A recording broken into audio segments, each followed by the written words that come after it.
This week, I'm doing something I've never done before. I'm onboarding 3 new team members all at the same time. Up until now, every hire that I've ever made was only one person at a time, cautiously, step by step. But here's the unfortunate truth. To grow the business, to grow myself, this next step was inevitable.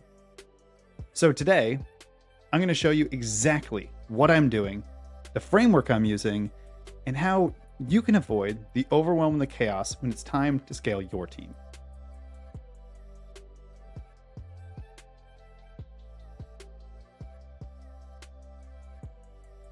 If you're a small business owner, you probably know this feeling. Bringing on one new hire can feel pretty scary, especially if it's one of the first that you've brought on. Will they perform? Will you have enough revenue to pay them?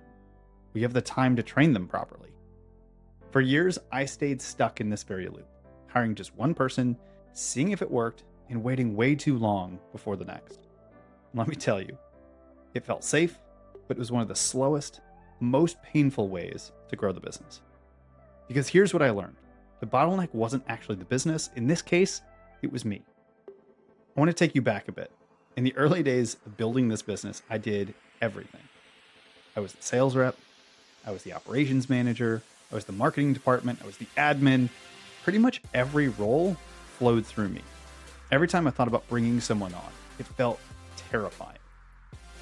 What if I couldn't afford them? What if I trained them wrong?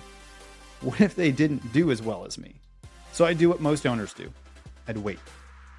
I'd get busy. I'd convince myself that I was being smart by hiring slow. And then it happened. We hit a point where we had to grow faster. We started bringing people on, but we did it wrong. We didn't have a clear process. We didn't have clear expectations, and we definitely didn't have the right support in place. About 3 years ago, we went through this process and launched a new program. This required us to bring on these additional team members. During this time, we even hired a new coach to take us through our business, and that coach asked us for something that we had never been asked for by any coach in the past. He asked for our financials. So we provided these to the coach. And I very clearly remember sitting in the room as he looking down, looking at these financials, looking back up, and then saying, I can't read these. Ooh, there's a painful moment. What do you mean you can't read the financials? The balance sheet didn't really match the P&L. There was no cash flow statement. And thus, we had to go through this process of cleaning up the financials. Going through this process required us not only to clean up the books, but it forced us to create a true cash flow forecast, looking 3, 4, 8, 12 weeks out in terms of what the cash fluctuation was going to be within the business. By creating this cash flow forecast, reality sunk in. When we looked at this document, we were 4 weeks away from having to close the business. We were burning cash with zero productivity. Long story short, I remember the next coaching session, sitting down in a room and having to put every team member's name up on a board. First, making a decision that as owners, we were no longer getting paid. Second decision being, is there anything we can cut in the business? And finally, having to look at the team and go, we did not hire well. They were unproductive. They weren't hitting the KPIs. And ultimately, we were paying for a team that couldn't be supported. And we had to go fire all except for about one of our team members, which was insanely painful. But what this did is it forced us to go back and restructure how we build the process of bringing on additional team members. Learning the role ourselves, documenting every step, defining what success actually looks like, and then building the confidence to hire again. So throughout this process, I even recorded myself doing the role. So the next time we brought someone on, they had real world examples, templates, and tools to learn from.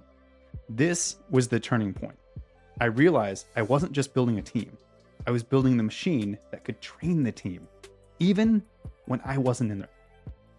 If you're still hiring one person at a time, you might be stuck protecting your comfort zone. And that comfort zone is exactly what's keeping you small. So how do you make hiring multiple people not feel like chaos? Key point, you plan the process, not just the people. Before I brought anyone on, I built the entire onboarding framework. The first 30, 60, and 90 days, onboarding checklists and daily tasks, block time in my calendar to review, coach, and connect each of these team members. And this was the key, I recorded myself doing the role. Exactly how I handled client calls, how I worked the CRM, how I navigated the back end of our systems, everything. So when someone starts, they're not left guessing. They're watching the process in real time, learning exactly what good looks like. If you want to scale your team without losing your mind, remember this: build the process first, because your brain is not a scalable system. The second part of this framework is build the support system. Hiring multiple people at once means you can't be their only safety net. I set up weekly one-to-one touch points. I assign mentors and other people in the business where possible, and I create simple scorecards so that everyone knows what winning actually looks like. And here's something I didn't expect. Hiring multiple people for the same role actually accelerates their growth. They learn from one another. They share challenges, swap solutions, and they lift each other up. That support system from both leadership and peers is what transforms overwhelm into confidence when building your team. Remember this: overwhelm isn't solved by pep talks. It's solved by clarity. So my last piece of advice is this: trust the process. No matter how much you plan, something's going to break. Someone will need more support. You'll realize parts of your onboarding process need some tweaking. That's normal. That's what growth feels like. Instead of panicking, treat this like an experiment. Every week, I'm asking, what's working? What's not working? And what's one small tweak that we can make today? Because perfection doesn't build scalable businesses, but iteration does. And fast iteration does even better. So here's what you can do today. Document your next hire process, even if it's messy. Record yourself doing the role. Walk through your thinking.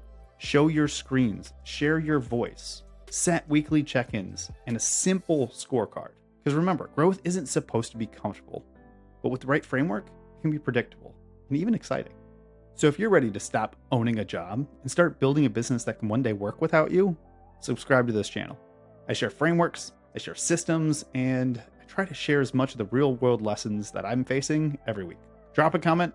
What scares you most about hiring? Love to tackle this together.